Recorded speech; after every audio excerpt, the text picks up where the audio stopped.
festivity. All right. What lessons we can learn from this uh, two, 2 months festis?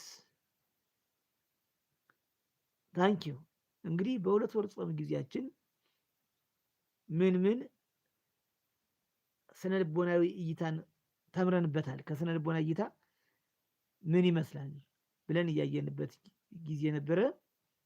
ዋኒዝ እውነታን መቀበል accepting the truth and redirecting oneself እውነታን መቀበልና ራስን ከእውነታው ጋር ለማዛመድ እንድናዛመድ ያደርግ ኒዮ ታንክ ዩ ፎር ዩር ካሚንግ ታንክ ዩ ነው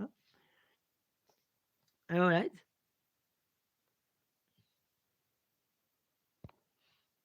okay the another one is